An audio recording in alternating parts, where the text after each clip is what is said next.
Hello everyone, আসসালামু আলাইকুম। সকলকে all job news and education চ্যানেলে স্বাগত জানাই। চলে আসলাম নতুন একটি ভিডিও নিয়ে। ভিডিও শুরুর প্রথমে বলে রাখি, যারা আমার চ্যানেলে নতুন দয়া করে আমার চ্যানেলটি সাবস্ক্রাইব করে দিতে ভুলবেন না।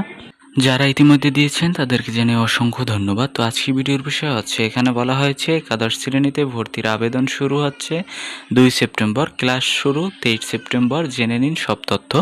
তো আপনারা অনেকেই এই বিষয়টি জানতে চেয়েছিলেন, তো আপনাদের এই ডেডলাইনটি কিন্তু পরিবর্তন করা হয়েছে।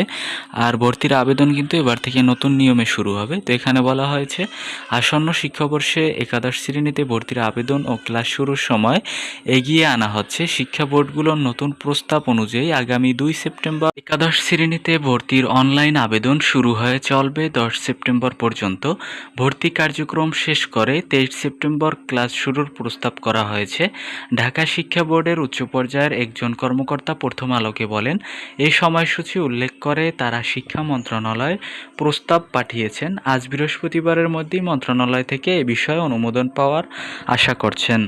এর আগে 15 সেপ্টেম্বর থেকে একাদশ শ্রেণীতে ভর্তির আবেদন নেওয়া এবং ভর্তি কার্যক্রম শেষে 12 নভেম্বর ক্লাস শুরুর পরিকল্পনা ছিল। ঢাকা শিক্ষা বোর্ড সূত্রে জানা গেছে, এবারও এসএসসি ও সমমান পরীক্ষার ফলাফলের ভিত্তিতে একাদশ শ্রেণীতে ভর্তি করা হবে।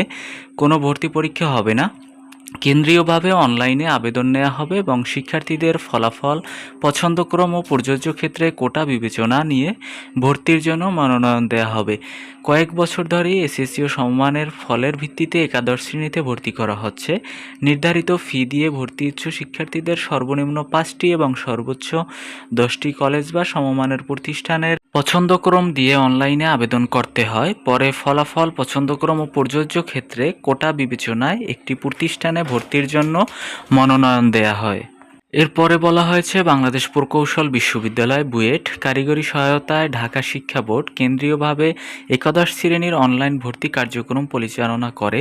এই পদ্ধতিতে কলেজ ও মাদ্রাসা ভর্তি কার্যক্রম পরিচালিত হয়।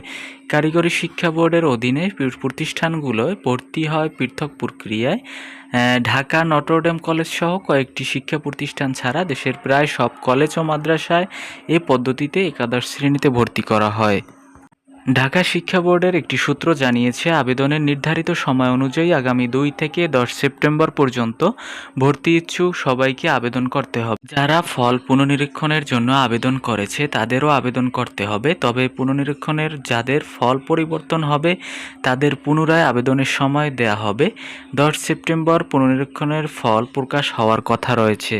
তো দেখেন, এই বিষয়টি কিন্তু একটি গোলমালের মতো অবস্থা হয়েছে। বিষয়টি হচ্ছে, আপনার এই ফলাফলটি দেওয়ার পরে তাদের আবেদনের দেওয়ার উচিত ছিল।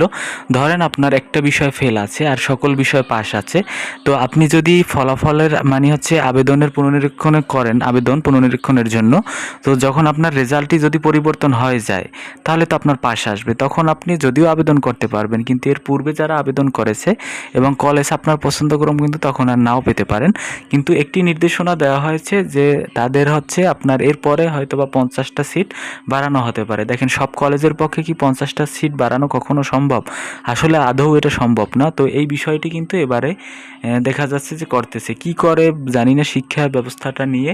তো একসাথেই এটা উচিত ছিল যে দেয়া পুনর্নিরীক্ষণের ফলাফলটি দিয়ে তারপর সকলের যদি একসাথে আপনাকে ভর্তি করার আবেদনের সুযোগ দিত তাইলে ভালো হতো।